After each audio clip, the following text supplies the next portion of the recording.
আগে ডিগনিটারিদের সাথে প্রফেসর ইউনূসের একটা এই যে মিটিংয়ের সাইড লাইনে একটা মিটিং হয়েছে, যেটা এই সামিটের সাইড লাইনে। ওইখানে উনি কাতারি যারা ডেভেলপমেন্ট, যারা সিনিয়র অফিসিয়াল আছেন, মিনিস্টার আছেন, কাতারের টপ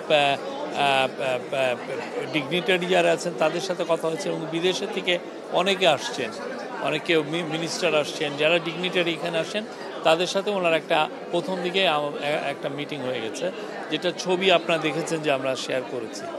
তারপরে 9টার পরে যেটা হয়েছে যে সামিটটা শুরু হয়েছে। সামিটে খুব ওপেনিং সেশনেই প্রফেসর ইউনূসের একটা বড় বক্তৃতা ছিল। উনি 20 মিনিট, 3 জন ওপেনিং সেশনে মূলত বক্তব্য করেছেন 4 জন। কাতারের একজন মিনিস্টার, কাতারের যে আমিরের বোন শাইখা হিন্দ বিনত হামাদ আল থানি, উনি খুব ইনফ্লুয়েন্সিয়াল। উনি কথা বলেছেন। উনি কাতার ফাউন্ডেশনের প্রধান, তো উনি কথা বলছেন। আর বাইরের থেকে কথা বলেছেন আমাদের chief adviser professor Mohammad Yunus, এবং আপনি জানেন ব্রিটিশ অ্যাক্টর, খুব নামকরা অভিনেতা ইদ্রিস আলবা।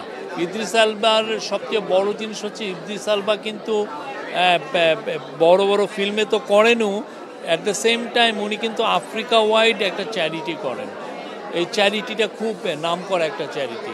তো ইদ্রিস আলবার সাথে একটা কোশ্চেন অ্যান্সার সেশন হয়েছে। আর প্রফেসর ইউনূস 20 মিনিটের একটা বক্তব্য দিয়েছেন। ওনার বক্তব্যর মূল বিষয়বস্তু ছিল যে কিভাবে মাইক্রো ক্রেডিট এবং সোশ্যাল বিজনেস কিভাবে মানুষের জীবনকে ট্রান্সফর্ম করে, সেটা বাংলাদেশেই হোক আমেরিকাই হোক, এই পুরো বিষয়টা উনি তুলে ধরেছেন। এবং এটা কিভাবে মানুষকে হোপ যোগায়, এই জিনিসটা। এবং উনি এটাকে আরও যাতে মানুষ যাতে এটা দোরগোড়ায় যাতে পৌঁছে যায় পৃথিবীতে, যাতে সোশ্যাল বিজনেস আরও আমরা শুরু করতে পারি। সোশ্যাল বিজনেসের মূল যে কনসেপ্ট, যে স্পেসিফিক একটা ইস্যু ধরে, একটা প্রবলেম ধরে, প্রবলেমকে সলভ করার জন্য একটা সোশ্যাল বিজনেস করা, এগুলো নিয়ে উনি 20 মিনিটের একটা, আমি বলি যে চমৎকার একটা ভাষণ দিয়েছেন। আমরা এটার ভাষণের কপি আপনাদের সাথে শেয়ার করবো। বাট এইখানে যেটা হচ্ছে যে ওরা অত বেশি আমরা দেখলাম যে এটা বাইরে ফল আউট চাচ্ছে না। এটা খুবই ক্লোজ ডোর একটা ইভেন্ট, বাট প্রচুর বাইরে থেকে প্রচুর লোক আসছেন, আফ্রিকার অনেক লিডার আসছেন, অনেক মিনিস্টার আসছেন। এই আর এখন উনি জাস্ট ওপেনিং সেরিমনি শেষে উনি এখন ওনার সাথে উনি কল অন করছেন হচ্ছে কাতারের যে কুইন, হ্যাঁ, কুইনের কাতারের যে কিং শেখ তামিম আল হামাদ আল থানি, তার মা শেখ মৌজা, আপনি জানেন শাইখা মৌজার সাথে, এবং শাইখা মৌজার মেয়ে শাইখা হিন্দ, যিনি এইটা আর্টনা সামিটের মূল উদ্যোক্তা, ইনাদের সাথে একটা মিটিং হচ্ছে। এই মিটিংটার বাংলাদেশ এবং কাতারের মধ্যে সম্পর্ক আরও সুদৃঢ় করার জন্য এই মিটিংটা খুবই বড় একটা ভূমিকা পালন করবে। শাইখা মৌজা আপনি জানেন কি না, পুরো আরব ওয়ার্ল্ডে উনার চেয়ে পাওয়ারফুল ওমেন আর নাই। উনি খুবই পাওয়ারফুল ওমেন। উনি একক নেতৃত্বে এই কালচারে কাতারে বা পুরো আরব ওয়ার্ল্ডে যেই ধরনের কালচারাল এস্টাবলিশমেন্ট করেছেন, এটা অতুলনীয়। কাতারে যে দেখবেন যে ইসলামকে নিয়ে যে একটা বড় তারা মিউজিয়াম করেছে, তারপরে কাতারে আপনি দেখবেন যে বড় বড় আমেরিকান বড় বড় ইউনিভার্সিটির শাখাগুলো এসে কাতারে সেট আপ হয়েছে। এটার মূল উদ্যোক্তাদের মধ্যে হচ্ছেন শাইখা মৌজা। খুবই এনলাইটেন একজন মানুষ। পুরো আরব ওয়ার্ল্ড তাকে রিভিয়ার করে, খুব তাকে সম্মান করেন। তো আজকের এই মিটিংটা আমরা মনে করছি যে কাতার আর বাংলাদেশের মধ্যে যে দ্বিপাক্ষিক যে ইস্যুগুলো আছে, যেগুলো নিয়ে আমরা বলছি, সেটা নিয়ে আমরা অনেক আরও এটা উত্তরোত্তর আরও সামনের দিকে আরও আমাদের বৃদ্ধি পাবে, এবং এটা আমাদের, আমি মনে করব যে আমাদের সুদৃঢ় হবে আমাদের ইয়েটা। এই মিটিংটা খুব ইম্পর্টেন্ট ছিল। আরেকটা সুখবর আপনাদেরকে দেই, সেটা হচ্ছে যে আপনারা জানেন বাংলাদেশের সোলজাররা কুয়েতে কিন্তু অনেক বছর ধরে তারা এসে ডিউটি করছেন, সেই গালফ ওয়ারের সময় থেকে। কাতার আমাদেরকে জানিয়েছে তারা বাংলাদেশের থেকে 725 জন সোলজার নেবে।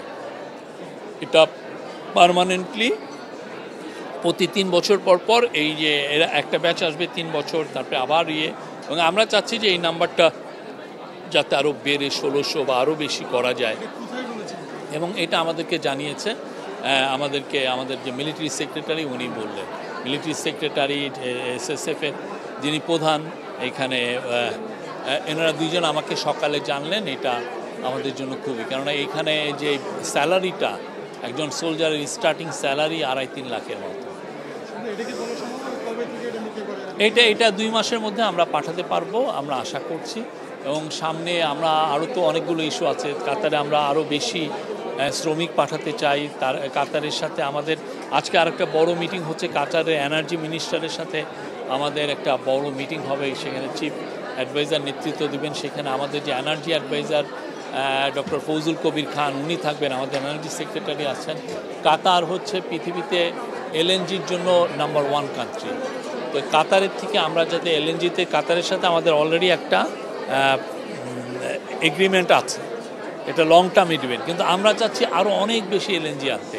কেন আমরা আনতে চাচ্ছি? বিকজ প্রচুর বিদেশি ইনভেস্টর আমাদেরকে জানাচ্ছে যে তারা বাংলাদেশে ইনভেস্ট করতে চায়। এবং আপনি এনার্জি মিনিস্টার অ্যাডভাইজার আমাকে নিজে বলেছেন যে 600 দেশি কোম্পানি, 600 যারা বাংলাদেশে অলরেডি আছে দেশি এবং মাল্টিনেশনাল, তারাই অলরেডি নতুন গ্যাস পাওয়ার লাইন ধরেছে। তো আমাদেরকে তো এদেরকে গ্যাসটাকে সরবরাহ করতে পারবে।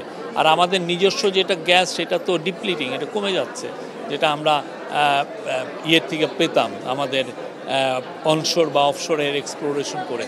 তো আমরা চাচ্ছি যে কাতারের সাথে আমাদের সম্পর্কটা আরও সুদৃঢ় হলে আমরা যদি LNG আরও বেটার প্রাইসে পাই, হোয়াই নট। আমরা এই বিষয়ে কাতারের সাথে আমাদের খুব ভালো হবে। কাতারের কাছে আপনি জানেন পতিত স্বৈরাচার প্রচুর টাকা রেখে গেছিলেন, কয়েকশো মিলিয়ন ডলার কাতারের দেনা তারা দেননি। এবং এতে যেটা হচ্ছে যে কাতারের সাথে এক ধরনের দূরত্ব তৈরি হওয়ার সম্ভাবনা দেখা গিয়েছিল। আমাদের গভর্নমেন্ট এসে পুরো টাকাটা দেওয়ার আমরা মুভ নিয়েছি। এখন বোধহয় 37 মিলিয়ন ডলার আছে। কালকে বা এই সপ্তাহের মধ্যে পুরো টাকাটা পে অফ করা হবে।